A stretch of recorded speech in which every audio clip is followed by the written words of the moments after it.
Chief Meteorologist Chad Merrill with your full 7-day forecast. Drought monitor updated today. Once again, we remain out of a drought, still in the western panhandle, the eastern panhandle, and the northern panhandle.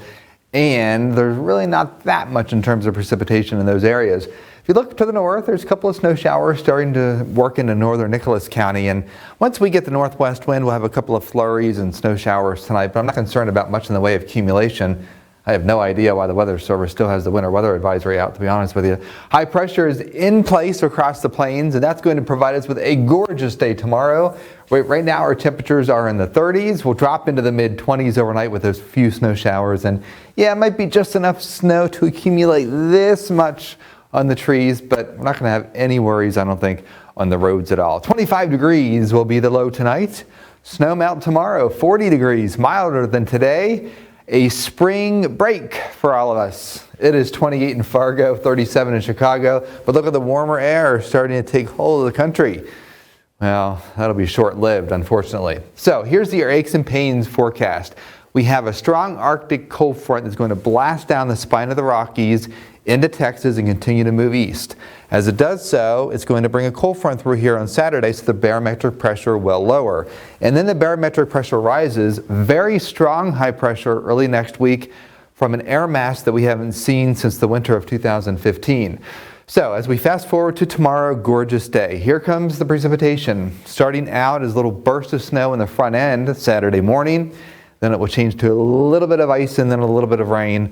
Overall, the threats for travel will be some of those side roads in the morning, and that's about it. And then in the evening, we'll have a couple of snow showers. Tail end of that front, another low pressure is going to develop. At this point, the cold air has already moved into the state, and then we have this low pressure. That's going to bring us a dry, powdery snow, the kind where it can accumulate pretty readily.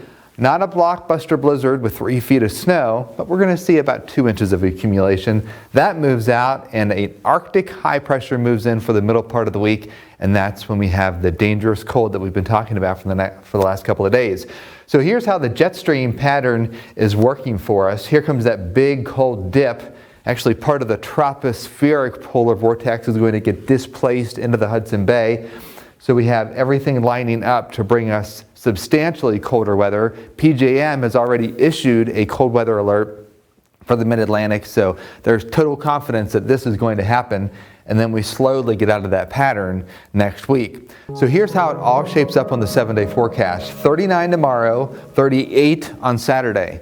Sunday, we start out at 24 degrees, we end up at 18. This is 2 inches of snow, not 2 feet.